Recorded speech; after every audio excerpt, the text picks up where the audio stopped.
सहकारिता मतलब समृद्ध किसान। सहकारिता मतलब सहयोग की भावना। आज हमारे साथ मौजूद हैं सहकारिता आंदोलन के सशक्त नेता और क्रेप्को के चेयरमैन, आईसीए एशिया पैसिफिक के प्रेसिडेंट डॉक्टर चंद्रपाल सिंह यादव। हम उनसे बात करते हैं वर्ष 2024 की कैसे सहकारिता आंदोलन को आगे बढ़ाने वाले हैं। सर, वर्ष 2024 का आगाज हो चुका है, क्या संदेश देना चाहेंगे कृषक बंधुओं को और सहकारिता क्षेत्र से जुड़े लोगों को?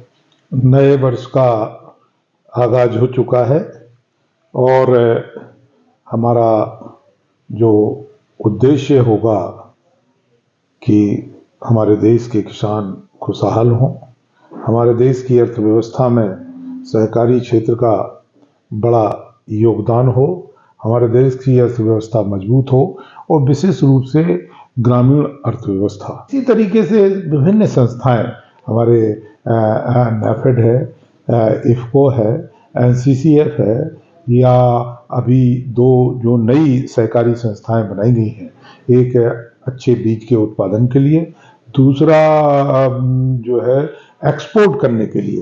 किसान के उत्पाद को अगर हम एक्सपोर्ट करेंगे तो किसान को अच्छी कीमत मिल सकती है। हमारा प्रयास होगा कि 2024 में किसानों के लाभ के लिए हम सहकारी क्षेत्र के माध्यम से बेहतर काम कर सकें। आप क्रेप्को के चेयरमैन भी हैं। क्रेप्को के माध्यम से किसानों का सीधा सीधा लाभ कैसे होगा इस वर्ष में, यदि हम बात करें? हमने बताया आपको कि हमारा उद्देश्य में मुख्य उद्देश्य किसानों के खेत के उत्पादन को बढ़ाने का है और बाजार में उनको अच्छी कीमत दिलाने का है। दोनों काम क्रेप्को बखूबी तरीके से हम कर रहे हैं और किसानों को ज़्यादा से ज़्यादा लाभ पहुंचा रहे हैं।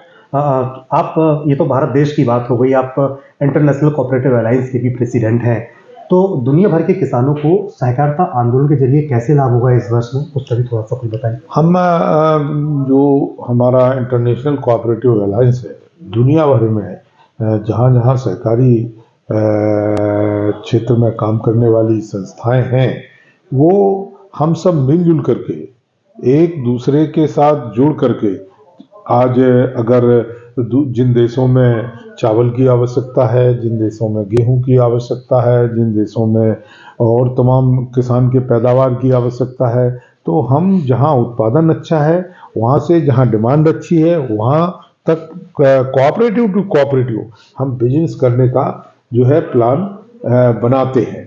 और हमारा प्रयास होता है, जब हम सब एक दूसरे से मिलते हैं तो हमारा प्रयास होता है कि पूरी दुनिया में जहां आवश्यकताएं हैं, डिमांड्स हैं, उनकी डिमांड्स को लेकर के कौन से देश हैं जो बेहतर उत्पादन करते हैं, और सहकारी क्षेत्र में काम करने वाली संस्थाएं, उनको हम प्राथमिकता देकर के उस उत्पाद को खरीदने का काम करते हैं और एक दूसरे से मिलकर के C2C, कोऑपरेटिव टू कोऑपरेटिव, हम जो है मार्केटिंग का जबरदस्त चैनल बना रहे हैं, जिससे कि हम मिलजुल करके, जहां हम देश के तमाम सहकारी संस्थाएं मिलकर के देश की अर्थव्यवस्था को मजबूत करने का काम कर रहे हैं, इसी तरीके से हम दुनिया भर के कोऑपरेटिव से मिलकर के एक दूसरे की आवश्यकताओं की जहां पूर्ति कर रहे हैं, वहीं एक दूसरे के अच्छाइयों को जान करके अपने यहाँ उन अच्छाइयों पर चल करके अपने मूवमेंट को मजबूत बनाने का काम कर रहे हैं।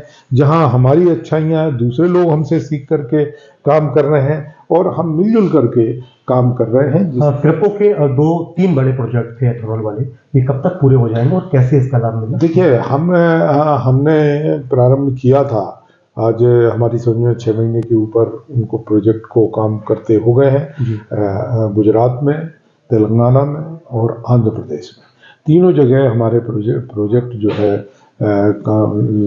काम चल रहा है और मैं समझता हूँ कि अगले 6 महीने के अंदर अंदर हम उन पर जो है उत्पादन ला देंगे। और उसके लिए जो हमें रॉ मटेरियल की आवश्यकता होगी, हमने जैसे बताया कि रॉ मटेरियल हमारा मक्का होगा, हमारा ब्रोकन राइस होगा, तो इन सब को प्राप्त करने के लिए हम किसानों से उनके प्रोडक्ट की खरीद करने का काम करेंगे और बेहतर कीमत उन्हें बाजार से दिला करके और उनके प्रोडक्ट को जहाँ खरीदेंगे और उसके बाद उससे एथेनॉल बना करके हम मार्केट में बेचने का काम करेंगे। किसानों को निश्चित रूप से उनके उत्पाद का लाभ होगा।